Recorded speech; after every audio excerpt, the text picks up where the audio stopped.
नमस्कार, आप देख रहे हैं आपके साथ मेरी बात और मैं प्रिय रंजन भारती। मैं इस समय आरा संसदीय क्षेत्र का भ्रमण कर रहा हूं।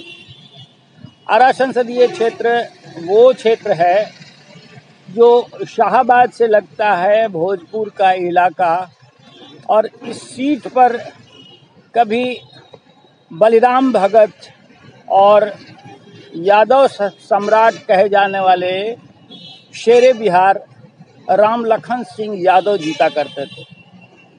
अब यहाँ की लड़ाई बड़ी दिलचस्प हो गई है।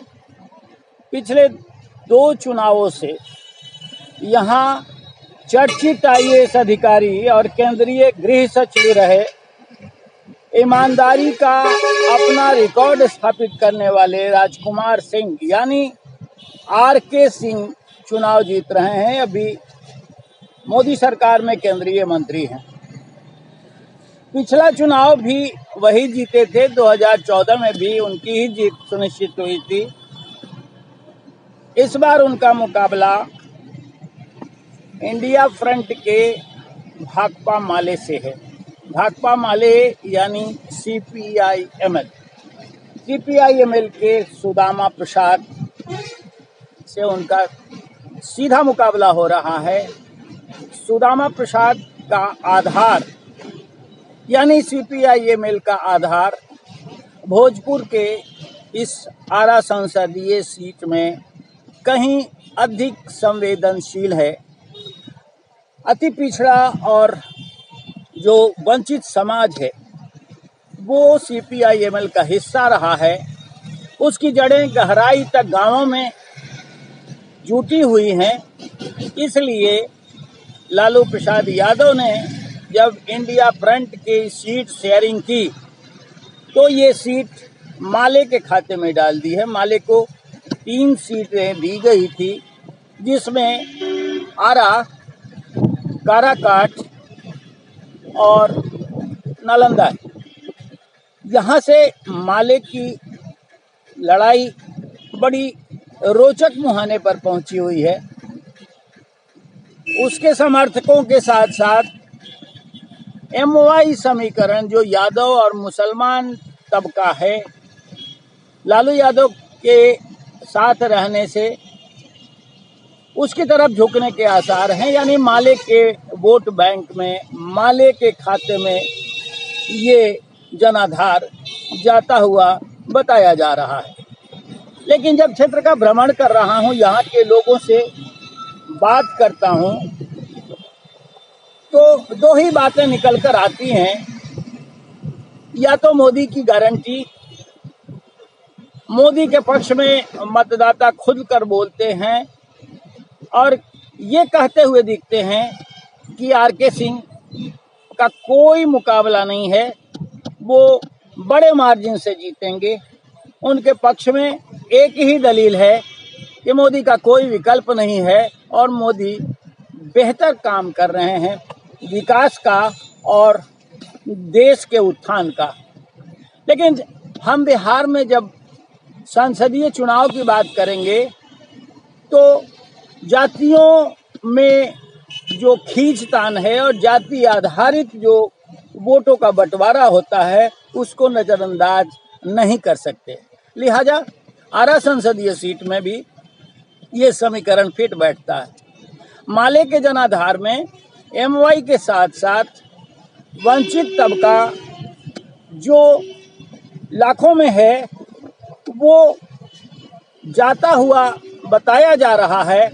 लेकिन जब मोदी समर्थकों से बात करते हैं, यानी RK सिंह के समर्थकों की बात करते हैं, तो उनका स्पष्ट मत है कि वो 100% जीतेंगे, यानी मोदी के कार्ड पर उनकी जीत सुनिश्चित होती है।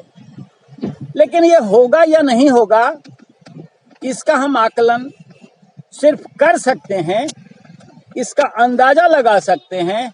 लोगों से बातचीत के बाद ये नतीजा निकलता है कि लड़ाई बड़ी रोचक है। हम जब पिछला इतिहास निकाल कर देखें तो ये समझ में आता है कि यादव इस क्षेत्र में मुखर मतदाता है।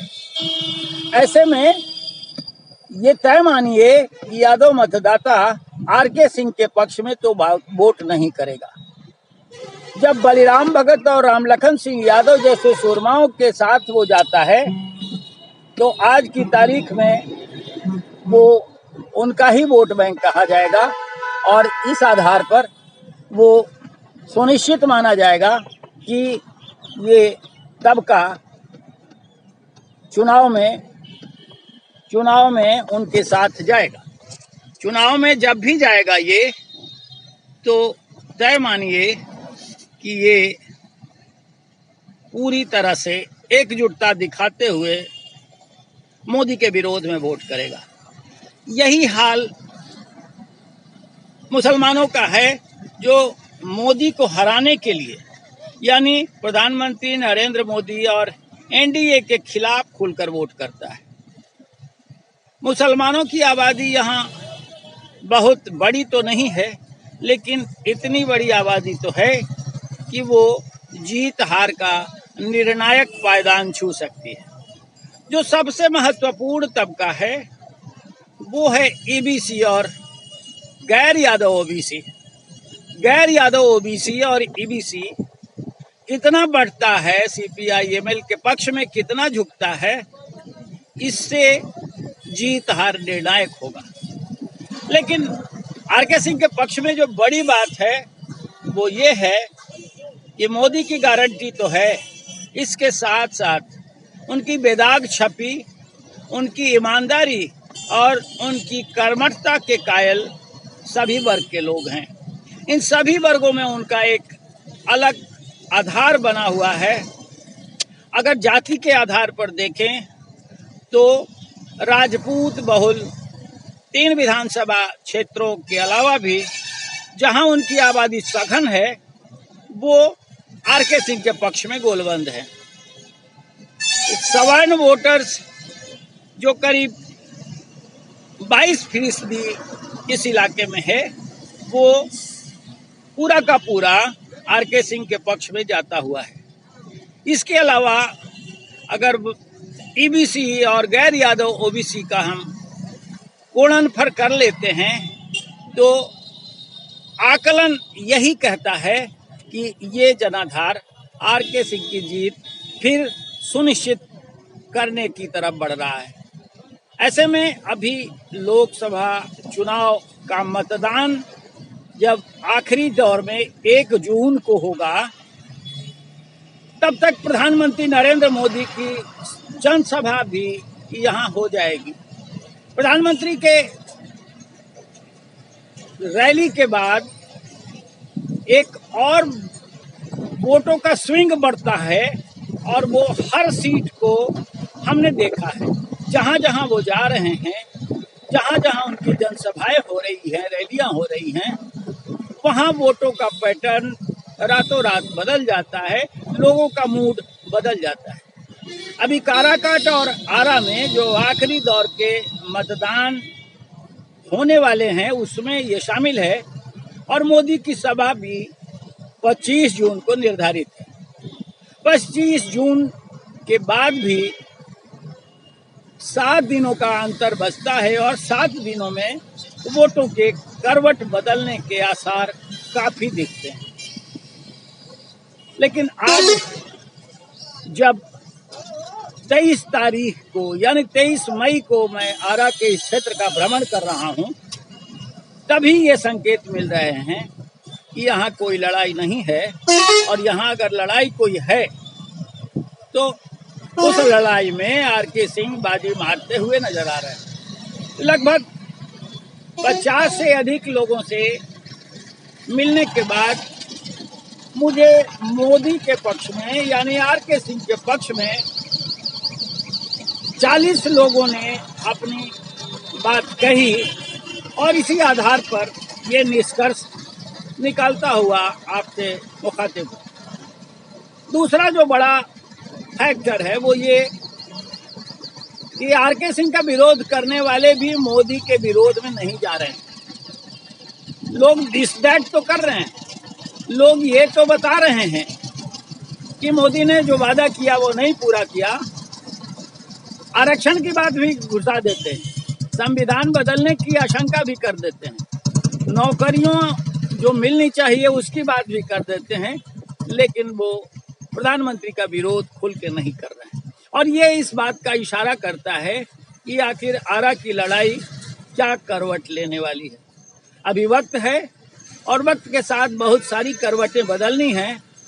प्रधानमंत्री मोदी की रैली के बाद देखना महत्वपूर्ण होगा कि यहाँ के मतदाता क्या मूड बनाते हैं और 1 जून को क्या निर्णय करते हैं। लेकिन ताजा रुझान यही बता रहे हैं कि यहाँ कोई मुकाबला नहीं है।